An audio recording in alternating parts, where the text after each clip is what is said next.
22 BBY. The Clone Wars are 6 months old, and the Galactic Republic is losing. The Separatists have seized the major hyperspace routes across the Outer Rim, the corridors the Grand Army of the Republic needs to move troops, supply fleets, and respond to Separatist offensives across a dozen active theaters simultaneously. Supreme Chancellor Palpatine is sitting in his office on Coruscant, the planet-wide city glittering 30 kilometers below his window, looking at a strategic map that shows his republic effectively severed from half the galaxy. Except for one opening. There is a gangster named Jabba Desilijic Tiure, approximately 600 years old, the effective head of the Desilijic Kajidic, and the most influential figure in a region of space called Hutt Space. He controls an alternative network of hyperspace routes, threading through the Outer Rim's galactic east. Routes the Separatists haven't touched. Routes that could move Republic forces around the blockade. And Jabba's infant son has just been kidnapped. The kidnapping was orchestrated by Count Dooku personally, working with Jabba's own uncle, Zero the Hutt, as part of a scheme to frame the Jedi for the abduction and push Jabba to pledge Hutt Space's lanes to the Confederacy instead.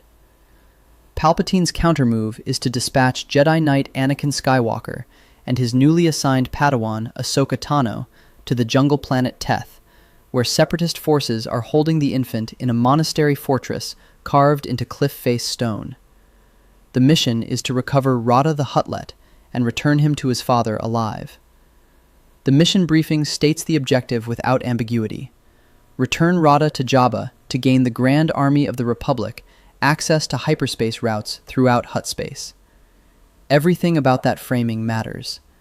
The Republic's most capable Jedi Knight isn't being sent to negotiate or to rescue hostages as a diplomatic gesture. He's being sent because the Republic's operational capacity in the entire Outer Rim depends on the outcome.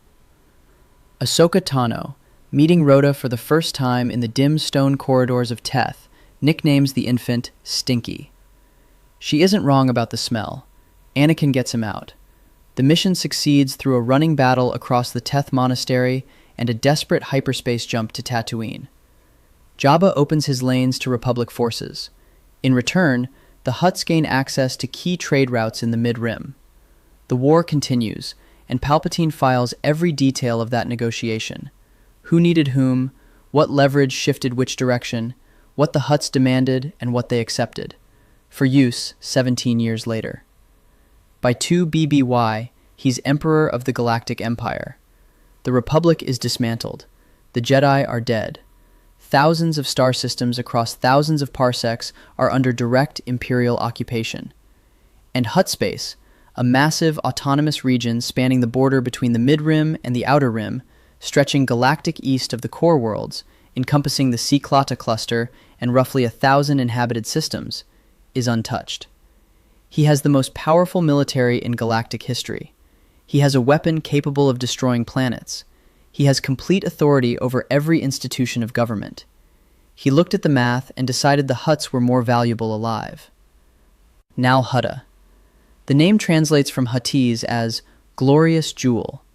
It was once a genuine jungle world, vast oceanic coverage, dense tropical ecosystems, the kind of planet that might have been called paradise if anything in Hutt history suggested they were capable of recognizing one. Then the Hutts arrived, and spent several centuries strip mining and industrializing every surface they could reach. By the Imperial era, the glorious jewel had become a hot, swampy planet ringed by an asteroid field, where a greasy chemical rain drizzled permanently down through an atmosphere thick with industrial pollutants. The lush ocean world the Hutts had found was replaced by a degraded wasteland of runoff channels, toxic bog, and the residue of several hundred years of extraction industry. They had converted their homeworld into a controlled ruin and displayed no visible distress about this fact. It said something accurate about their priorities. Now Hutta sits in the Yutube system, deep within Hutt Space, which occupies the galaxy's eastern quadrant, straddling the mid and outer rim. The region's scale is significant. In its broadest definition, Hutt Space encompassed the Cyclata cluster, with roughly 1,000 inhabited worlds. 1,000 inhabited worlds. The Empire had conquered star systems in the tens of thousands, but those conquests worked because they could identify command structures, decapitate them, and install imperial governance into the existing administrative skeleton. Hutt Space had no such skeleton to inhabit. It had something far older and more resilient. The Hutts predate the Galactic Republic itself. Their original homeworld was Varl, long abandoned before Nal Hutta became the capital. Around 4000 BBY, a millennium before the Clone Wars, the ancient Sith Empire reportedly concluded a non-aggression arrangement with the Hutts rather than engage them directly. Around 25,100 BBY, the Treaty of Vontor bound the Nikto, Klatooinian, and Vodran species to hereditary service under the Hutt Empire, formalizing a tributary structure that persisted for tens of thousands of years. The Hutts had been learning how to outlast larger galactic powers since before the Republic's founding documents were written. Their geographic position made that longevity possible. Hutt Space sits precisely at the transition zone between the well-mapped, heavily trafficked core routes and the sparser, more dangerous outer rim corridors. The major galactic hyperlanes, the Hydian Way, the Corellian Trade Spine, were core world infrastructure, engineered for core world traffic. Out near Hutt Space, in the eastern outer rim, you needed different routes. A significant portion of the navigable options either passed through Hutt-controlled systems or depended on Hutt-managed waypoints to remain viable. An empire trying to operate militarily in the deep outer rim without Hutt cooperation wasn't just operating at a disadvantage, it was navigating in the dark. The Clone Wars are the proof of concept. 3 years of empirical evidence, gathered at enormous cost in blood and resources, confirming what the Hutts already knew about themselves. Both sides of the Clone Wars understood the stakes before the opening engagement. Jabba's influence over the outer rim hyperlanes was sought simultaneously by the Galactic Republic and the Confederacy of Independent Systems, two major galactic powers, controlling between them the vast majority of the galaxy's military and industrial resources, actively competing for the approval of a single gangster. The fact that neither side seriously considered simply eliminating him and taking the routes by force tells you exactly what those routes were worth. Rhoda's kidnapping was designed to resolve this competition permanently, frame the Jedi, destroy any chance of a Republic alliance, deliver Hutt Space's routes to the Separatists. If it had worked, if Dooku had successfully framed the Republic for kidnapping Jabba's son, the war's logistics would have shifted decisively in the Confederacy's favor. Whole Republic campaigns in the eastern outer rim would have been stranded without resupply corridors. The kidnapping wasn't a personal grievance. It was a strategic operation targeting the galaxy's most important choke point, with a baby as the lever. Anakin Skywalker's mission to Teth was correspondingly desperate. The fortress holding Rhoda was a Separatist-defended position on a jungle world, accessible by a single approach, a near-vertical cliff face with the monastery at the top. Anakin and Ahsoka fought through battle droids on the cliff face, through Asajj Ventress's personal intervention, and across multiple engagement points before extracting Rada and jumping for Tatooine. The infant survived. Jabba received his son. The resulting Republic-Hutt treaty drew precise lines. The Grand Army of the Republic gained military access to Hutt Space hyperspace routes. The Hutts gained access to mid-rim trade routes. Embedded in the terms, without fanfare, was a restriction the Republic accepted without visible objection. The Republic was explicitly prohibited from sending invasion forces through Hutt Space. Even as allies, even when the Republic was desperate for access, the Hutts maintained hard limits on military penetration of their territory. They were trading access for autonomy, and they kept the terms tight. While Anakin was fighting on Teth, the Grand Hutt Council was handling its own internal crisis. Zero the Hutt, Jabba's uncle, the co-architect of the kidnapping plot, was now exposed. The council imprisoned him immediately. Their motive wasn't justice. Zero had comprehensive knowledge of their criminal operations, and if Republic intelligence got to him first, decades of documented dirty dealings would become evidence in a Republic court. So the council hired bounty hunter Cad Bane to extract Zero from Republic custody, then had him killed by an operative named Cy Snoodles before he could reach anyone with authority to listen. Clean. Compartmentalized. No surviving threads. This is Hutt governance in miniature, and it tells an Imperial strategist everything necessary about the invasion problem. The Grand Hutt Council could coordinate rapid action when the collective was threatened. Individual Hutts like Zero could simultaneously make unauthorized deals with outside powers and create crises the Council then had to manage retroactively. The Council's authority was real, but not absolute. It could suppress defection after the fact, but it couldn't prevent independent action before it happened. That gap between coordination and command would define why military conquest of the region was far harder than it appeared on any star chart. Palpatine had engineered the Clone Wars from both sides simultaneously. He watched the Republic be forced to negotiate with a criminal enterprise for military logistics. He watched the Confederacy attempt the same negotiation from a different angle.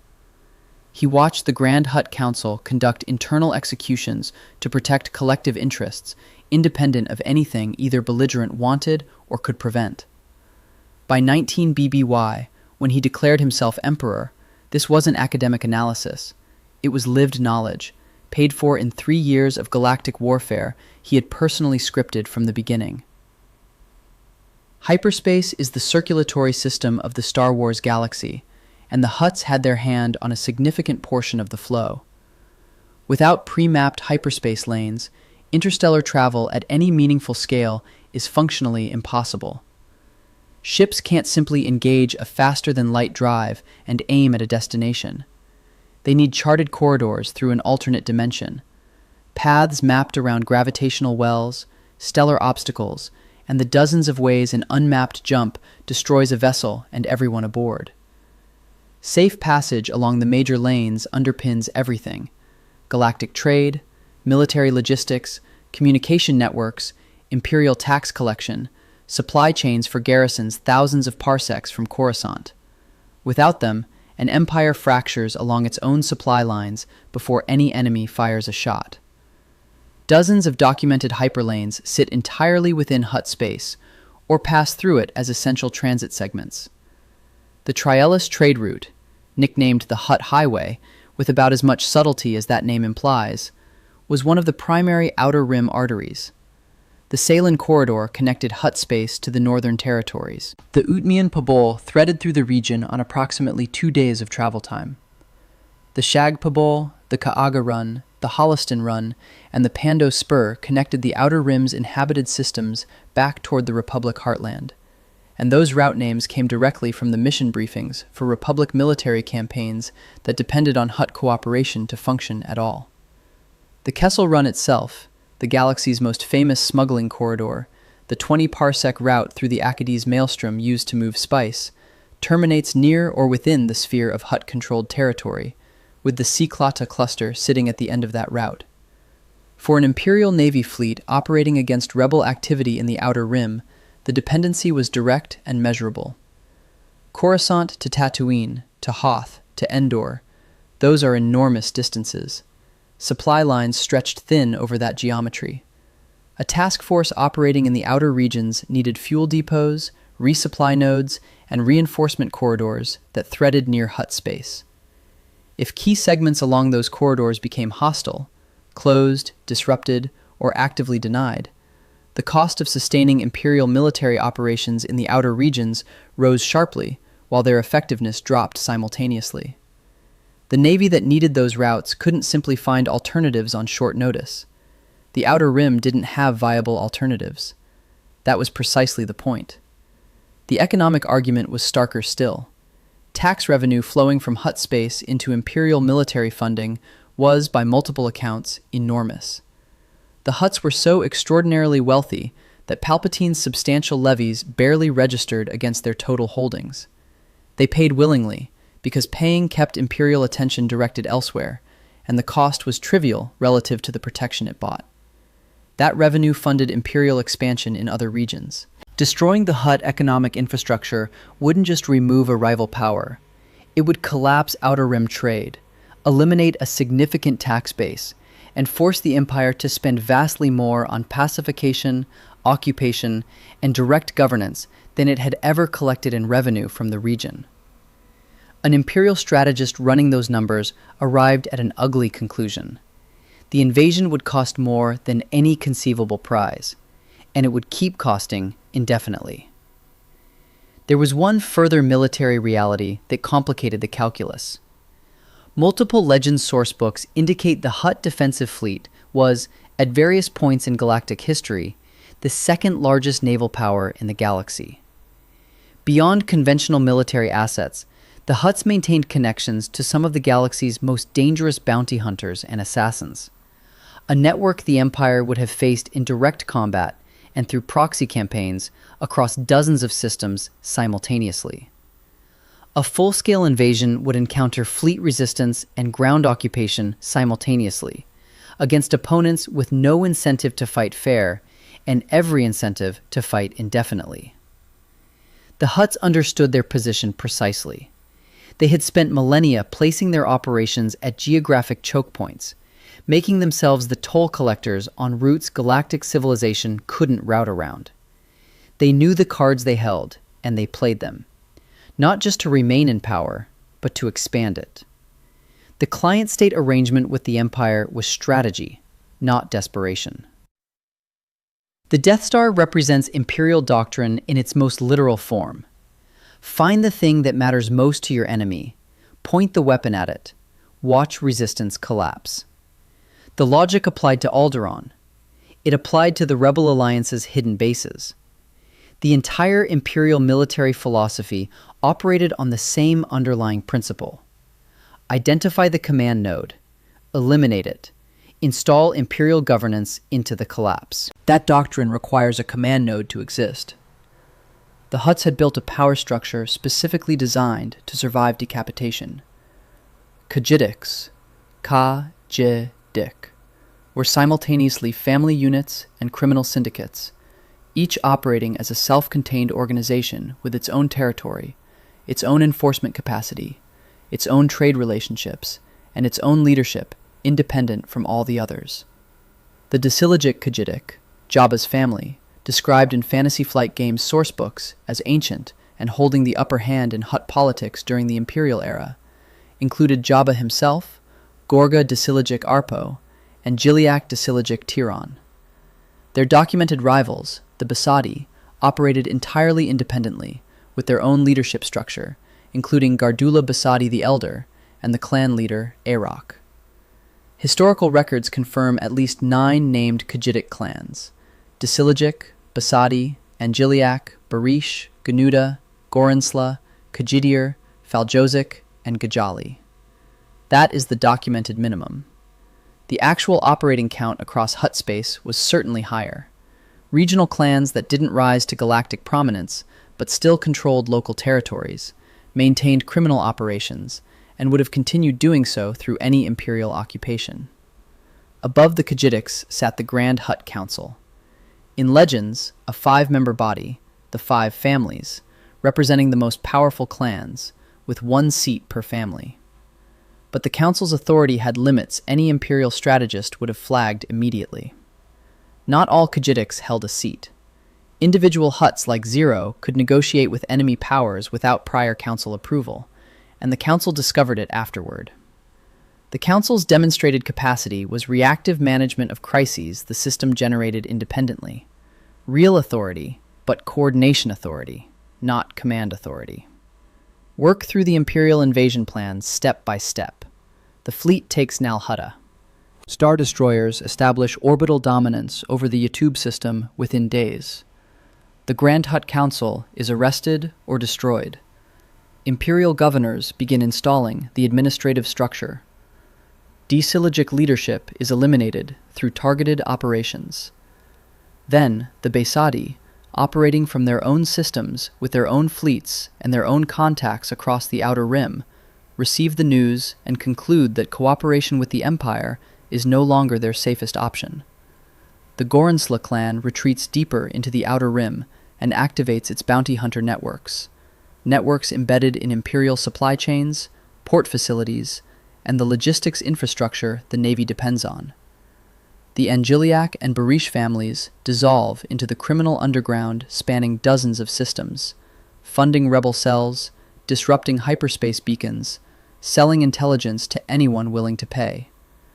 Each organization maintains independent logistics, independent enforcement capacity, and independent access to the hyperspace infrastructure the Empire is now trying to control. The Empire would own the surface of Nal Hutta. The actual power structure would still be operating across 1,000 worlds, and the hyperspace routes, the entire reason to consider the invasion in the first place, would be actively contested by the people who had built and maintained them for generations.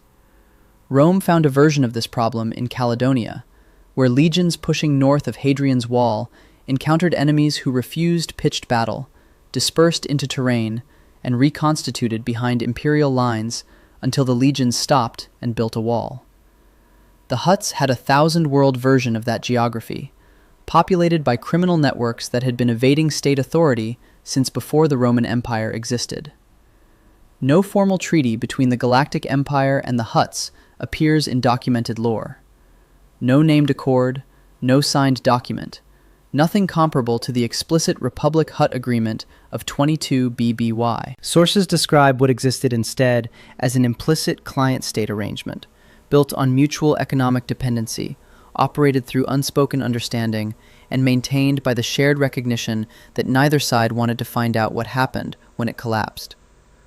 The terms were never written down, because committing them to a document would have required both parties to acknowledge publicly what the arrangement actually was, and Palpatine couldn't admit that the Emperor of human high culture was running protection payments to alien gangsters in the Outer Rim. So the Hutts paid taxes to the Empire, willingly, because the levies were modest against their total wealth, and because paying kept imperial focus directed elsewhere. Those payments were substantial by Outer Rim revenue standards, and funded imperial military expansion in other regions. In return, the Empire stayed out of Hutt Space. The Grand Hutt Council governed Nal Hutta and its associated worlds under its own authority. Criminal operations continued without imperial interference. The Outer Rim's most lawless region managed itself, at zero imperial administrative cost, while generating revenue the Empire spent on campaigns elsewhere. What the Empire received beyond tax revenue was significant.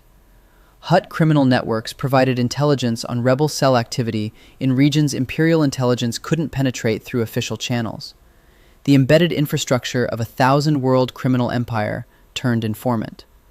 Slave labor moved through Hutt operations into imperial projects. The bounty hunter networks operating in Hutt-adjacent space were available for imperial contracting whenever needed. Vader's use of Boba Fett to track Han Solo across the galaxy is the most visible example, but it represented a continuous pattern of imperial engagement with Hutt-adjacent criminal resources throughout the entire imperial period, in ways that never appeared in any official record. The picture on the ground was deliberately patchwork, rather than clean. In some locations, imperial forces ran crackdowns against Hutt-adjacent criminal operations, performance for domestic audiences, demonstration of imperial authority in spaces where that audience was watching. In others, Hutt payoffs went directly into local imperial officers' operational budgets. Tatooine, at the edge of Hutt influence, nominally within their sphere, had imperial stormtroopers operating alongside Hutt administrative authority.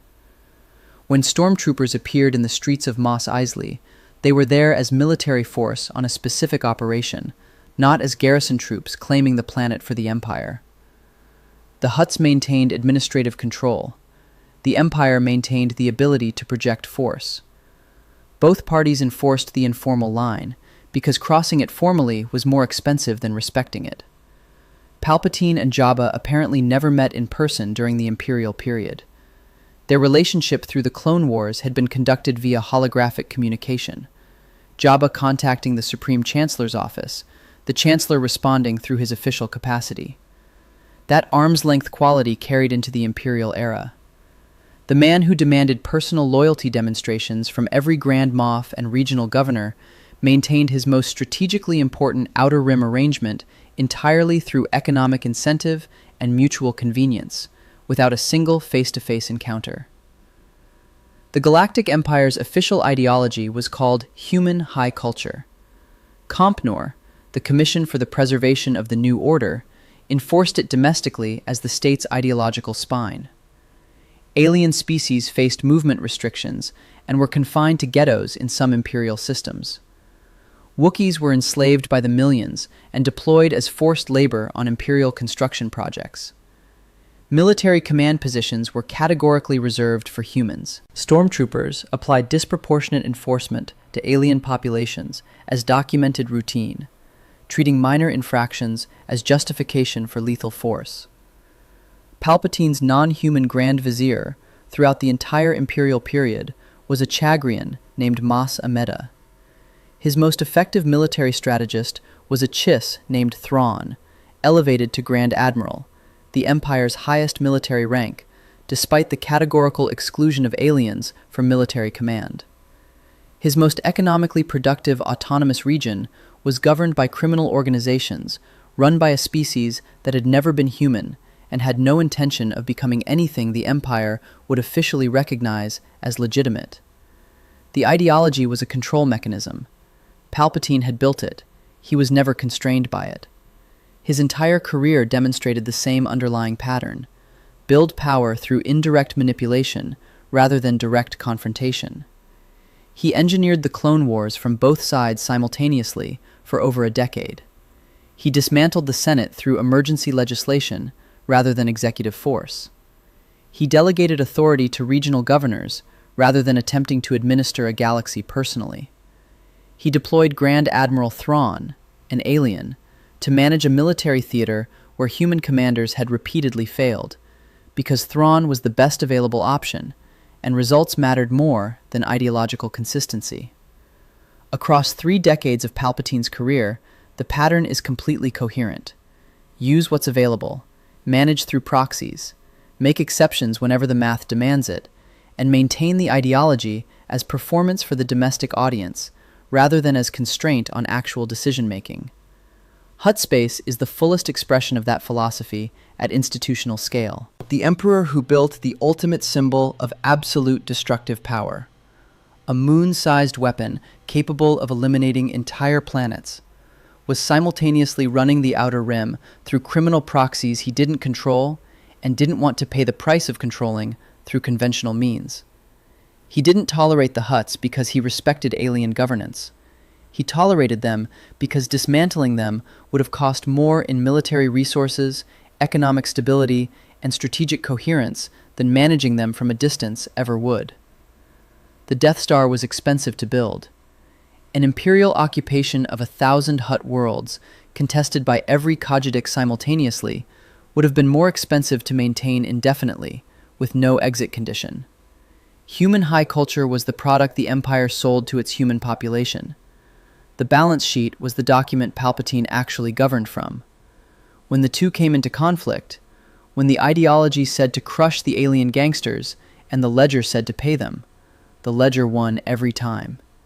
He could preach human supremacy and simultaneously exempt the most powerful alien criminals in the galaxy from its application, without experiencing anything recognizable as contradiction.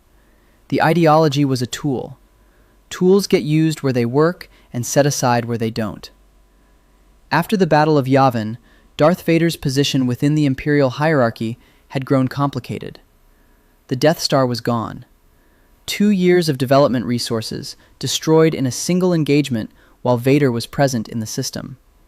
His standing with Palpatine required reconstruction. The 2015 Marvel Darth Vader comic series puts him directly in Jabba's court shortly after Yavin, negotiating resources, building contacts, operating around official Imperial channels rather than through them, because official channels required explaining his situation to subordinates who would report upward. The image carries its own weight. Darth Vader, the man who force-choked naval captains for insufficient vigilance, who had hunted Jedi across the galaxy for 17 years, standing in Jabba the Hutt's throne room and conducting a negotiation. Looking at the crime lord across the accumulated grotesquerie of that court, the entertainers chained to the walls, the guards watching from alcoves, the general atmosphere of enforced degradation that Jabba seemed to find comfortable, and choosing diplomacy, because even Vader understood that Hutt Space operated under constraints his master had set, and those constraints weren't his to revise unilaterally. Vader's documented approach to problem-solving was direct force, applied faster than opposition could adapt. He crushed rebel cells through targeted elimination. He executed subordinates who disappointed him personally. The structural tension between that instinct and Palpatine's chess game patience on the Hutt question was never resolved publicly, because Vader, despite everything, understood the strategic architecture well enough to operate within it. You don't destroy the piece on the board that's protecting your own supply lines. Even Vader had apparently absorbed that particular lesson from his master's example. When he needed bounty hunters to track Han Solo across the galaxy in The Empire Strikes Back, Vader contracted through Hutt-adjacent criminal networks, including Boba Fett. The Empire's most feared enforcer was using Hutt criminal infrastructure as an operational resource, the arrangement functioning exactly as Palpatine had designed it 2 decades earlier. The unraveling began before most people assume, and from a different direction than the narrative usually tells it. In 1 BBY, 3 years before Jabba's death, Imperial forces annexed Srilur and several neighboring systems at the edge of Hutt territory. A separate Imperial force simultaneously moved against Nar Shaddaa, the massive smuggling moon orbiting Nal Hutta itself, one of Hutt Space's most economically critical nodes, a layered city moon built over generations of accumulated smuggling infrastructure, home to criminal networks of every kind operating across hundreds of levels of constructed habitat. That attack failed. Legend sources describe it as a token force, insufficient for the operation it was assigned. The moon absorbed the assault. The Hutt networks went underground, continued functioning, and the Empire withdrew. The failed attack on Nar Shaddaa is as instructive as any Imperial military success. Even when the Empire committed forces to Hutt territory, it couldn't convert military power into actual control. The networks dispersed. The criminal infrastructure, decentralized across dozens of systems, maintained by independent Kajidics that had operated this way for millennia, continued functioning around the Imperial presence like water around an obstacle. The Empire backed off, because the alternative was committing to an escalating campaign against an enemy that didn't need to win individual engagements to remain viable. They only needed to survive each one and continue operating. After the Battle of Yavin in 0 BBY, the pressure increased as Imperial resources contracted. The Empire made more frequent attempts to cut into Hutt space trade and diminish Hutt independence, probing actions, economic pressure, targeted enforcement in border systems. The client-state arrangement that had held relatively stable for nearly 2 decades was showing genuine strain.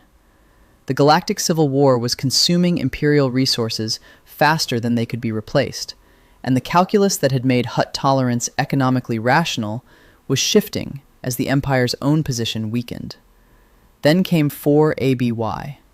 At the pit of Carkoon on Tatooine, the desert where Jabba had arranged what he intended to be the final, theatrical disposal of Luke Skywalker, Han Solo, and Chewbacca, Leia Organa used the chain Jabba had locked around her neck to throttle him aboard his sail barge over the dunes.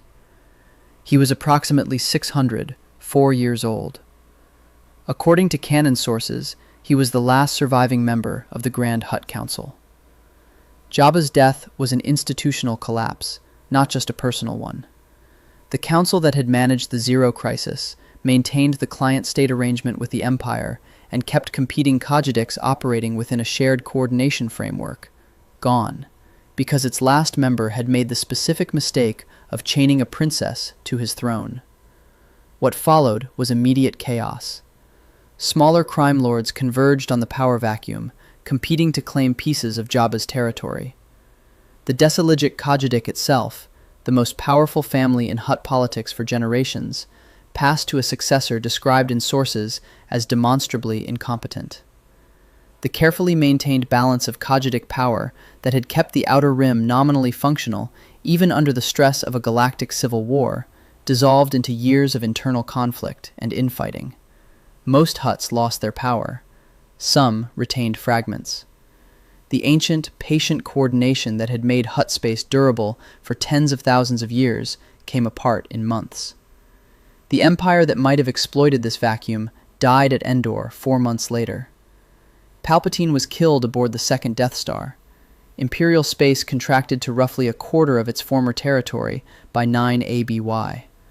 The fractured Imperial remnants fighting for survival in the Outer Rim had no capacity to occupy a thousand-world criminal empire, even with every strategic incentive finally aligned. The window that briefly opened, a Hutt Space without central coordination, vulnerable to exactly the kind of decapitation strike the Empire had always known how to execute, closed before the Empire could step through it, because the Empire was simultaneously trying to survive its own decapitation at Endor. 2 decades of Palpatine's restraint had delivered enormous tax revenue, functional Outer Rim logistics, criminal intelligence networks, and managed stability in the galaxy's most lawless region.